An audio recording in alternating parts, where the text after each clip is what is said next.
What's up, my friends? Welcome back to a new Dive Live tutorial. And today I'm going to show you how to make a DryWet effect in Ableton. Because there's sometimes you have these plugins, like for instance this UAD one that I have here. This tape. And you know, it's great for tape saturation. Let's say I want to really tape it up. So I've got this beat.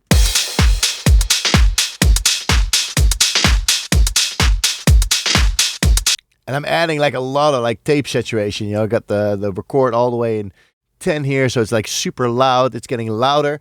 And I want to make a dry wet because there's no dry wet button on this plugin, right? So if you have a plugin that doesn't have a dry wet, this is the way to make it, to give yourself the options for a dry wet. So what we can do, we can go to our plugin here and press Command G or right click and say group.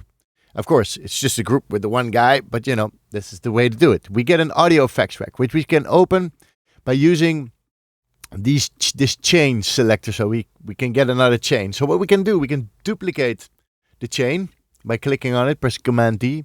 In this chain, we're going to delete the amp. So now we got like one with the tape saturation and one without. You know, so we can say this is wet.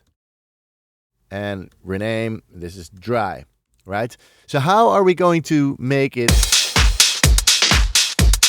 so we can control the dry wet? Well, we open the chains here, and this is the chain selector.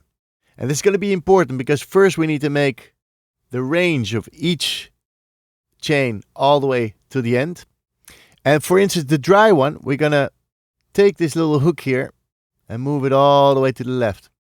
So when the chain is here, we're dry. When the chain is there, we're wet.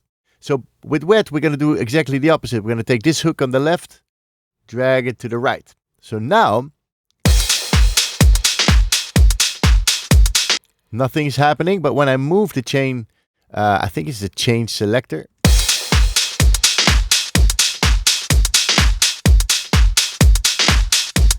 So now basically this is off and this is on, right? And this is like your whole dry wet section. You can also open the macro section. And if you click on map, you can actually map this guy by clicking on it and mapping it to like macro 1, for instance. You can also reduce the amount of macros with this minus and plus here. So you only need one basically. Boom. Now you got your own device. And if you like it, you can click on the audio effects track, press Command R, rename it to my Ampex tape saturation dry wet device, whatever. You press enter and you click on this little save button. Boom, it takes you to your user library where it goes into your presets, audio effects track, bam. Press enter, there it is. Now you can use it freely. If you want to use it on your kick, you drop it on your kick. There you go. Now it's on my kick.